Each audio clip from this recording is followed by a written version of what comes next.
বাড়িগুলোর পাশে এবং রাস্তার দুই সাইডে যখন বড় বড় বাগানবিলাস দেখতাম তখন খুব বেশি ভালো লাগতো।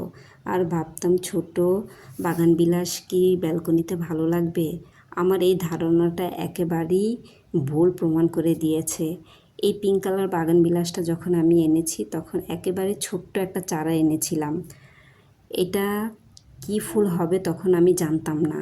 এটা প্রথম আগুন কালার, পরে গাঢ় পিঙ্ক কালার হয়। গত বছর যেহেতু এটা এনেছি তাই এই শীতে গাছ ভর্তি করে ফুল এসেছে। এটা দেখিয়ে আমি প্রেমে পড়ে গিয়েছি। তখনই ভেবেছি আমার ব্যালকনিতে একটা হোয়াইট আর ইয়েলো কালার বাগানবিলাস অ্যাড হবে। তাই আজ নার্সারিতে গিয়ে আমি হোয়াইট এবং ইয়েলো কালার দুইটাই বাগানবিলাস পেয়ে গেছি, তাই নিয়ে এসেছি। যেহেতু এই সিজনে বাগানবিলাসের প্রাইস কম তাই আর হাতছাড়া করিনি। সাথে নিয়ে এসেছি কিছু নয়নতারা ফুল হোয়াইট আর পিঙ্কের মধ্যে। আমার মার নাম নয়নতারা, সে আজ আমাদের মাঝে নেই, আল্লাহ তাকে জান্নাতবাসী করুক। আমার খুব ইচ্ছা যে আমার ব্যালকনিতে নয়নতারা ফুল দিয়ে ভরে থাকবে, কিন্তু দুর্ভাগ্যজনক আমার কখনোই নয়নতারা গাছ ঝোপালো হয় না। তাই অনেকগুলো গাছ একসাথে এনে আমি টবে বসিয়ে দিয়েছি, দেখি এবার ঝোপালো হয় কিনা। আর রাতেই আমি বসে পড়েছি গাছগুলো রোপণ করার জন্য, কারণ আমি গাছ রাতেই লাগাতে পছন্দ করি। কারণ সারাদিন ক্লান্তির পরে রাতে আমি গাছ রোপণ করে জানি একটু রেস্ট নিতে পারি।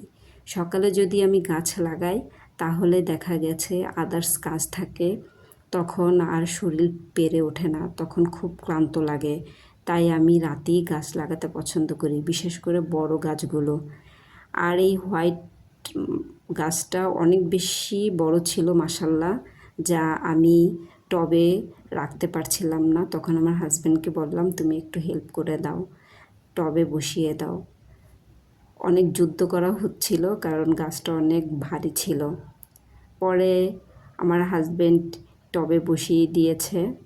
আমি অবশ্য ডিরেকশন দিচ্ছিলাম যে কিভাবে তুমি গাছটা টবে বসাবে। ফাইনালি সে টবে বসিয়ে দিয়েছে। আমার গাছ রোপণের কাজও শেষ।